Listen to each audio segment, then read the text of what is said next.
Hello everybody, Final Rich here with a new video. 2020, hope everybody has a happy new year.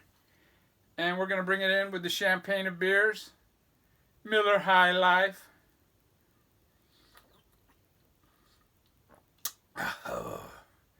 Already had taken one drink because I had to stop this and start over. I'm going to start the new year with the Vinyl Tag 2020. I'll leave a link to Bip Bop Boom's video that got this started for me. And his 20 questions. I'm going to do my response. And the first question is, sexiest album cover. And I picked this Martin Denny album, Primitiva. No nudity. You don't need nudity to be sexy. Very sexy album cover. In fact, I think this is a sexy album cover.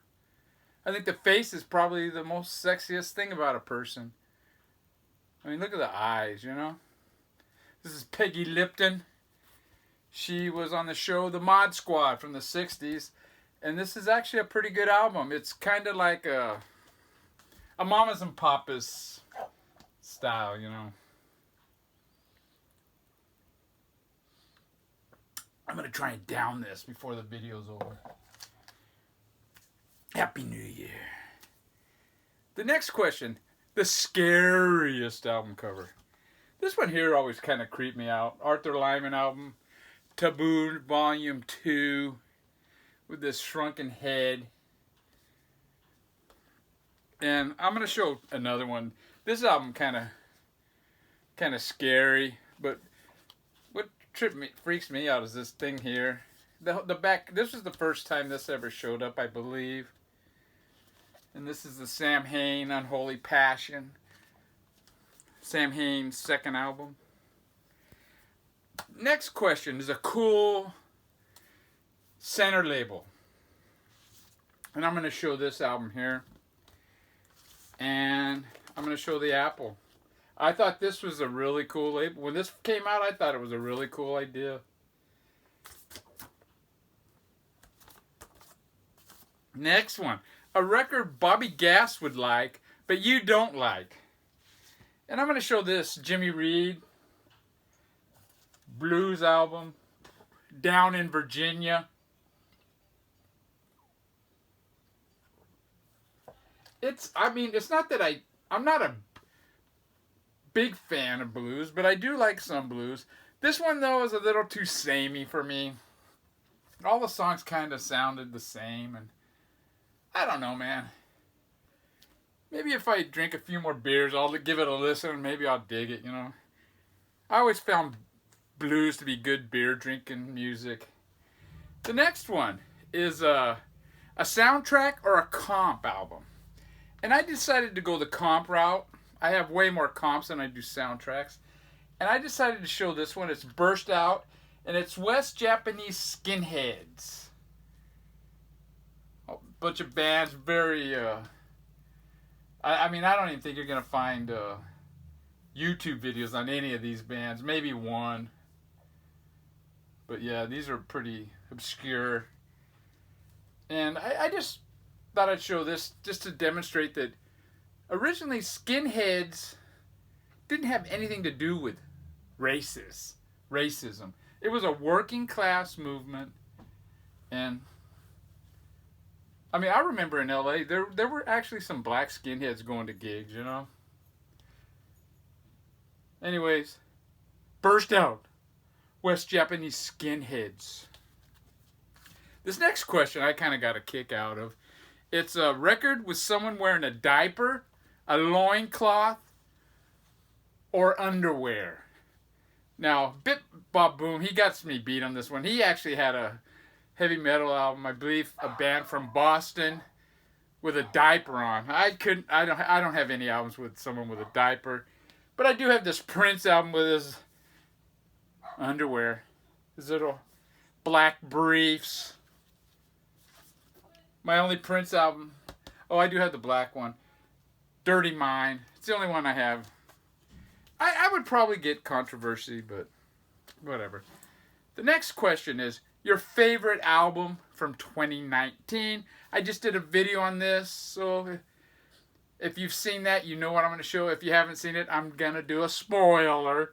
It's No Love, Choke on It. Fantastic album. Dual guitars, just pounding. Great guitar. Female singer, just fantastic. Just a hard driving punk rock album. Not for the faint of heart. Next album is your favorite Ramones album. And I'm going with the first. When this came out, man, it was unlike anything else. It doesn't seem that crazy today. In fact, it's pop punk. Come on, this was not pop punk. This was, come on, this just totally blew everything. It started a whole new wave. Kind of like the Beatles. If it wasn't, the Beatles came to the U.S. and everybody and their brother started a band. And the Beatles weren't garage rock, but because of them, garage rock started. And because of this, man, a lot of people started their bands and punk rock blew up. Now, the next question is show an autographed album. And I could show this one. It's got the autograph of all 4 Ramones. But I opted for, I want to show this one. La Luz, their 10-inch EP, Damp Face EP. I went and saw them, I guess it was in 2018, and I got them to sign. I bought this and got them to sign it for me. Fantastic in concert. In concert, I was blown away at how good they were. I like their albums, but in concert, man, it's so much more dramatic. Even some of the guitar sounded like Jimi Hendrix. It was amazing. The next question. Your most beat album or your roached album, is Vinyl in the Van would say. And I don't really have a lot of beat albums. I've gotten rid of them. I can't play it. I don't need it. But this one I did keep. And it's Get Back to Toronto. It's by the Beatles. And I lent this out to my friend Ron. I was probably a sophomore in high school. Maybe a sophomore. And this is the last album I ever lent anybody. I didn't get it back for months on end. And when I finally got it back, it has a massive scratch on side 1. And because of that, I don't lend my records, Fuck that. Next one. Cheers. 2020. Show an album with a felon in the band. Well, I'm going to show Fang. This is Landshark. This is Fang's first album. The singer, I can't remember his name now. I didn't do any research for this. I just pulled him. And he murdered his girlfriend in San Francisco. And San Francisco style, he's out now. And he reformed a Fang. It's absurd, Only in California. Now, this is the guy here. Fucking dickwad. What an asshole. Show an album where 3 members of the band are dead. Well, I'm going to show another Ramones album. And it just turns out it's these 3 guys that are dead. Joey, Dee Dee, and Johnny right here. And this is the Ramones Subterranean Jungle. A lot of people don't like this album. They criticize it from the get-go, a little bit of soul, the way it starts off. I don't mind that song. But this is actually my favorite Ramones album from the 80s. It's got it's got Psychotherapy. That's the big hit. But it's got Highest Trails Above, one of their best albums ever. Just fantastic. A guitar-driven song.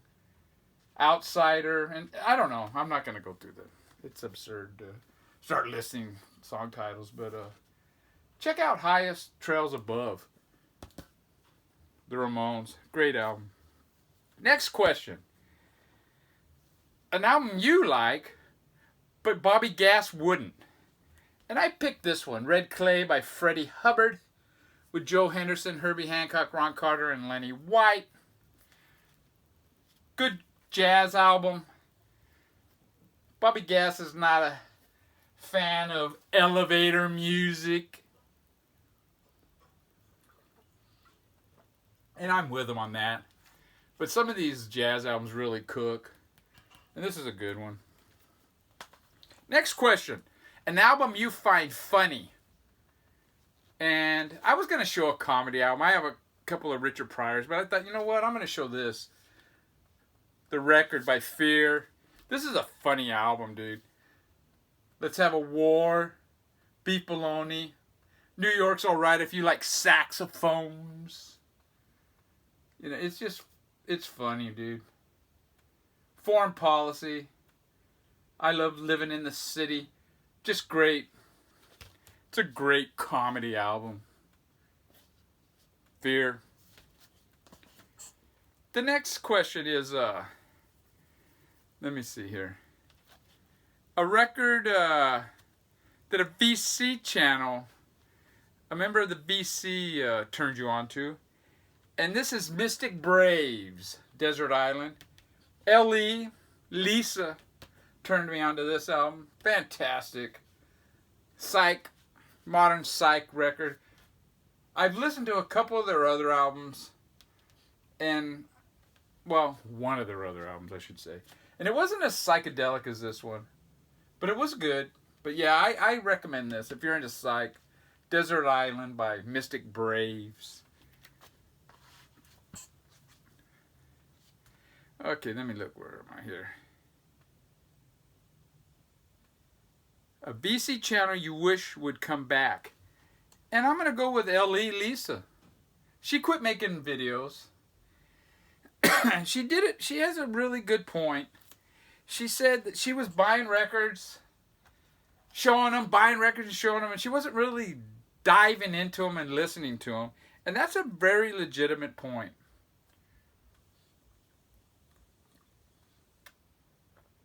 You know, the point of music is to listen to the music, get into the music, and not to show and tell, you know. And I can understand where she's coming from. I try my best not to fall into that trap. I do enjoy making these videos, but I do listen to the records. But with as many records as I have, there are some that I haven't listened to probably in a year or two, or more maybe, you know. Okay, the next one. A record with nudity on the cover. Well, I picked this one, Mother's Day, by the Mothers of Invention. It's got Frank Zappa, the Zappa Crappa picture where he's sitting on the toilet, naked. Well, his pants are at his ankles. This is a comp I bought when I was in England in the summer of '72. I've never seen this shown before in the VC. Really good comp. The early stuff. And yeah, Frank Zappa. Zappa Crappa. Okay, a record with an artist or band dressed like a cowboy. I don't know why I'm reading it. I could have looked at this. A fistful of fuzz. That's my cowboy cover right there. This is a fantastic comp. It's a garage comp. And boy, is this... It's not just garage rock. It's fuzzed out to the max garage rock. Fantastic comp. A record... Wow. We're getting down to the bottom here. A record with a motorcycle on the cover. This is the first one that came to my mind. And I was thinking it's the only one I had, you know. Motley Crue, Girls, Girls, Girls, you know. Wow, they're sitting on the bikes. But But it turns out I do have a couple other ones. I want to show one. This is the Wild Angels Volume 2. It's got blues theme with a vocal version. All the rest are instrumental songs. Really good album.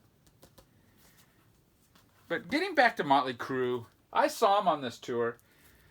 I've seen Motley Crue 3 times in concert, and their stage presence was totally different each time I saw them. The first time I saw them was at the Whiskey A Go Go before they had any records out. And I think about a couple of weeks, maybe a month earlier, I took my cousin who had moved in with me because he got kicked out of his house. I took him to the Whiskey and we saw the Dickies. He dug them. And then, you know, back then the LA Times had the calendar section. It was like a magazine. It was really... Sunday LA Times was essential. And he goes, oh, we're going to the Whiskey next weekend. And it was Motley Crue. He was aware of them because I guess they used to practice out in Thousand Oaks or something. Anyways, he knew about them. So we're standing in line. We're like all the way, the line went around the Whiskey and we're like up the street around the corner. We're standing in line. And my cousin goes, oh, look, there they are right there. And, you know, I guess they lived in an apartment up in the Hollywood Hills right above the Whiskey. And they're walking down. And I go, oh, man, not a chick with dicks band, you know. And everybody turned around, was giving me dirty looks. And, I mean, I stuck out. Like, I had my hair like this back then. And back then, people weren't wearing their hair like this too much, you know. It was pre-Jordan. But they were fantastic. And it was probably the loudest. Well, let's put it this way. My ears, we saw them Saturday night. My ears didn't stop ringing until the next Saturday morning. I mean, I was getting concerned. Wow, is this going to be fucking permanent, you know?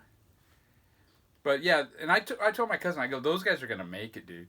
You could tell, man. They had the stage presence. They had the songs. They were just fantastic. A few months later, I think it was that summer, I don't know. They came out with their first album, bought it. The following year, I went to a Magic Mountain, the theme park, because they used to have free concerts at Magic Mountain. And Motley Crue was playing there. I go, oh, fuck, we're going, you know. And it was like a different band. There was like skulls and candles. It was like, what the fuck? It was like a goth band, or you know what I mean? It was like, I don't know, like a heavy metal satanic band. They sounded the same, but you know, the whole stage presence was different. And then when I saw him on this one, he comes out riding a Harley. Whoa, now they're a biker band, you know? Man, that was a long-ass story, huh? Well, anyways, Happy New Year. Didn't quite finish it. Take care. Final Tag 2020. Bit Bob Boom. I'm going to leave a link to his channel, or to his video. Watch it. Subscribe to him. He is fantastic. Take care, everybody. Happy New Year. And for you, those that don't celebrate Happy New Year, you have a Happy New Year too.